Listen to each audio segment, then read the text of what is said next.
विद्यार्थियों नमस्कार। जय भारत जय Hind. History by captain doctor Rajendra J Maan Singh. ऐतिहासिक अध्ययन और अनुसंधान तथा तथ्यों के विश्लेषण की इस प्रक्रिया में मैं captain doctor Rajendra Rajpurohit, associate professor department of history, government Dungar college Bikaner, आप सभी के बीच फिर से हाजिर हूँ।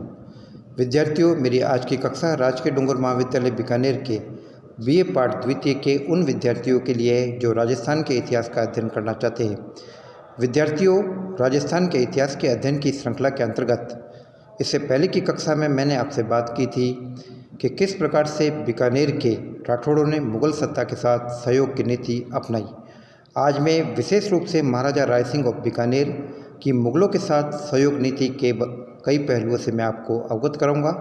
और विद्यार्थियों, जैसा कि मैं आपसे पहले भी कह चुका हूं कि यह ज्ञान के और तथ्यों के आदान प्रदान की एक पक्षीय प्रक्रिया नहीं है, बल्कि इतिहास के शोधी विद्यार्थी होने के नाते मैं आपसे ये चाहूँगा कि आप भी तथ्यों के विश्लेषण की इस प्रक्रिया में महत्वपूर्ण भूमिका निभाएं।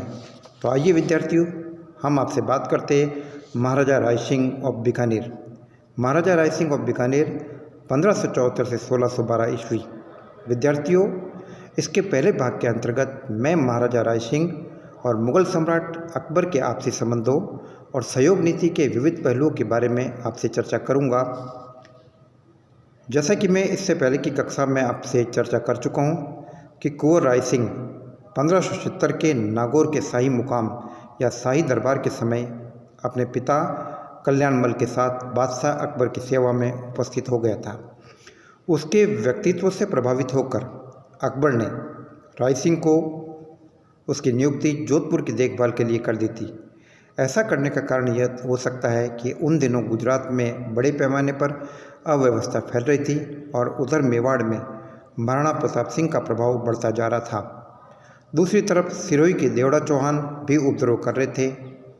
साथ साथ मालवा में मिर्जा बंधुओं ने उपद्रव का झंडा उठा रखा था। ऐसी स्थिति में अकबर ने राय सिंह पर जोधपुर राज्य पर अधिकार रखने का उत्तरदायित्व दिया।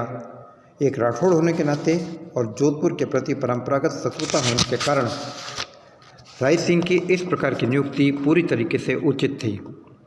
यह कार्य विद्यार्थियों अकबर की भेद नीति यानी फूट डालो और राज करो की नीति का एक परिष्कृत स्वरूप था। बादशाह द्वारा राय सिंह को 1572 ईस्वी में जोधपुर दिए जाने का उल्लेख फारसी तवारीखों में भी मिलता है, लेकिन राय सिंह का जोधपुर राज्य पर अधिकार कब तक रहा, इसकी स्पष्ट सूचना फारसी तवारीखों से प्राप्त नहीं होती है। अलबत्ता यदि हम दयालदास की ख्यात का अवलोकन करें तो हम ये पाएंगे कि वो कह रहा है कि राय सिंह का जोधपुर पर नियंत्रण 3 साल तक रहा। इस अवधि में उसने ब्राह्मणों, चारणों, भाटों आदि को बहुत से गांव दान में दिए। ख्यातों में दिए के शब्द से यह तो नहीं कहा जा सकता कि इनमें दिया गया दान जोधपुर के अधिकार का समय ठीक है, लेकिन 1588 ईस्वी के कुछ दान पत्रों से यह जानकारी हमें प्राप्त हो रही है कि नागौर और उसके आसपास राय सिंह का अधिकार बहुत सालों तक था। इस पद पर उसकी नियुक्ति कुंवर की हैसियत से हुई थी और राजा बनने पर भी वह इस पद का उपयोग करता रहा। राय सिंह द्वारा मिर्जा बंधुओं का पीछा किया जाना। राय सिंह जब जोधपुर की व्यवस्था का भार संभाले हुए थे तो विद्रोही इब्राहिम मिर्जा मुगलिया सेना के आतंक से बचने के लिए नागौर आ पहुंचा।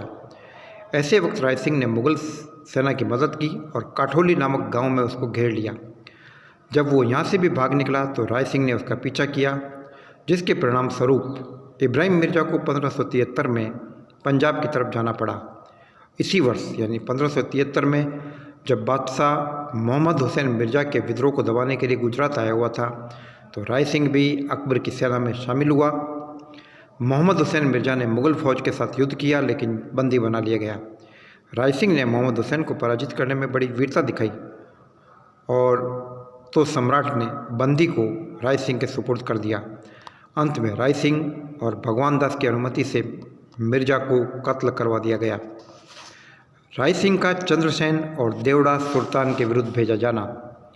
राव चंद्रसेन जो जोधपुर से हटाया गया था और दक्षिण में मारवाड़ में अपनी शक्ति का संगठन करने लगा। विद्यार्थियों, राय चंद्र सिंह को मारवाड़ का प्रताप भी कहा जाता है। सम्राट ने 1574 में चंद्र सिंह को दंडित करने के लिए राय सिंह के साथ कई अधिकारियों की नियुक्ति की। राय सिंह ने सर्वप्रथम चंद्रसेन के समर्थकों को अपने अपने स्थानों से निकाला। कल्ला, जो कि सोजत में अपनी शक्ति संगठित कर रहा था, उसे गोरम के पहाड़ों में परास्त करके भगा दिया गया और इस प्रकार चंद्रसेन के समर्थकों की ताकत को कमज़ोर करके शिवाणा दुर्ग घेर लिया गया और 1576 तक 75 ईस्वी तक यह शक्तिशाली शिवाणा दुर्ग चंद्रसेन के हाथों से निकल गया। इसी प्रकार सिरोही का देवड़ा चौहान सुल्तान और जालोर का ताज खान महाराणा प्रताप के साथ मिलकर उपद्रव कर रहे थे, तो सम्राट ने राय सिंह और अन्य अधिकारियों को उनके खिलाफ भेजा। शाही सेना के सामने ताज खान ने अपनी अधीनता स्वीकार कर ली और सुल्तान भी शाही दरबार में हाजिर होने के लिए राय सिंह के समकक्ष उपस्थित हुआ और बादशाही सेना में चला गया। राय सिंह ने नाडोल में अपने ठिकाने कर लिए थे और वहाँ से उसने विद्रोहियों को दबाया और मेवाड़ राज्य के आने जाने वाले रास्तों को रोक दिया। लेकिन विद्यार्थियों, जब सुल्तान सम्राट की अनुमति के बगैर ही सिरोही लौट आया और उपद्रव मचाने लगा, तो राय सिंह की नियुक्ति उसको दबाने के लिए फिर की गई। उसने सुल्तान को इस प्रकार से घेरा कि 1577 में फिर दरबार में उपस्थित होने के लिए सुल्तान को राजी होना पड़ा। लेकिन देवड़ा सुल्तान, जो बेसिकली मुग़ल सत्ता के खिलाफ था, उसकी समस्या न सुलझ सकी। देवड़ा सुल्तान और बीजा देवड़ा में, जिसको सिरोही संभालने के लिए भेजा था, उसमें अनबन हो गई। राय सिंह ने बीजा को तो निकाल दिया, लेकिन इसके उपलक्ष्य में आधा सिरोही मुगलों के लिए रख लिया। सम्राट ने मेवाड़ से नाराज होकर आए हुए जगमाल को, जो महाराणा प्रताप का विरोधी था, उसको सिरोही की आधी स्टेट दे दी। उसने फिर मुगलों से टक्कर ली, जिसमें 1583 में जगमाल आदि दत्तानी के युद्ध में खेत रहे। विद्यार्थियों, राय सिंह ने जोधपुर राज्य के प्रशासक होने के साथ साथ और देवड़ा सुल्तान की बगावतों को कुचलने के साथ साथ अन्य स्थलों पर भी मुगल राज्य की सेवाएं की। काबुल के उपद्रवियों को दबाने के लिए जो सेना गोरमान सिंह के नेतृत्व में काम कर रही थी, उस सेना को मदद देने के लिए 1581 में एक जत्था काबुल भेजा गया, जिसमें राय सिंह भी शामिल थे। इसी प्रकार बलूचिस्तान के कुछ सरदारों ने बगावत की और उस बगावत को कुचलने के लिए इस्माइल कुली खान को राय सिंह अबुल कासिम आदि के साथ भेजा और राय सिंह इस काम को बेहतरीन तरीके से करने में कामयाब हुए। जब खान खाना ने कंधार के विद्रोह को दबाने के लिए बादशाह से मदद मांगी, तो 1591 में राय सिंह को उसकी मदद के लिए भेजा गया। इसी प्रकार बुरहानुल मुल्क के विरुद्ध दानियाल के 1593 के अभियान में राय सिंह भी शामिल था। उसे 1601 में नासिक की अराजकता को ख़त्म करने के लिए भी भेजा गया।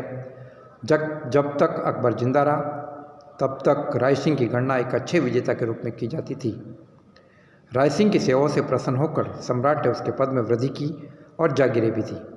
1593 में राय सिंह को जूनागढ़ की जागीर और 1604 में शमशाबाद की जागीर और नूरपुर जागीर मिली। वैसे महाराजा राय सिंह अकबर के अच्छे कृपा पात्र थे, लेकिन यह भी जानकारी मिलती है कि उनका जहांगीर से भी अच्छा मेल था। जब अकबर मृत्युशैया पर था, तो ऐसी संभावना थी कि मान सिंह और खान आजम खुसरो की मदद करेंगे, क्योंकि खुसरो मान सिंह का भांजा और खान आजम का दामाद था और सलीम राय सिंह पर भरोसा करता था, इसलिए सलीम ने उनसे मदद मांगी। अकबर की मृत्यु के बाद सलीम जहांगीर के नाम से आगरा में सियासतरूढ़ हुआ और अपने पहले जुलूस के अवसर पर सम्राट ने उसका मनसब 5000 मनसब राय सिंह का कर दिया। तो इस प्रकार से महाराजा राय सिंह ने 1612 में महाराजा राय सिंह की मृत्यु हो गई। हालांकि इस बीच हम देखते हैं कि सम्राट कुछ समय के लिए महाराजा राय सिंह से नाराज भी हो गए थे। तो विद्यार्थियों, मैंने अभी आपसे कुछ बात की महाराजा राय सिंह के मुगलों के साथ सहयोग नीति के बारे में, जिसमें अकबर के साथ राय सिंह की सहयोग नीति और जहांगीर के साथ कुछ समय के लिए जो सहयोग नीति की गई, कुछ समय का टाइमिंग था 1612 तक का, उस दौरान राय सिंह का जो मुगलों के साथ सहयोग रहा, उसके बारे में मैंने आपसे चर्चा की। विद्यार्थियों, आगे की कक्षा में मैं आपसे इस बारे में और बात करूंगा और राय सिंह के व्यक्तित्व और कृतित्व के विविध पहलुओं को, राजनीतिक गतिविधियों के साथ साथ उसके समय में हुई कला संस्कृति आदि बातों के बारे में मैं आपको जानकारी देने की कोशिश करूंगा। तो आगे की कक्षा में हम आपसे बात करेंगे जजमेंट ऑफ द महाराजा राय सिंह, यानी महाराजा राय सिंह का मूल्यांकन। हम महाराजा राय सिंह की नीति का विश्लेषण करेंगे और सहयोग नीति के कई पहलुओं को जानेंगे। जय भारत, जय हिंद।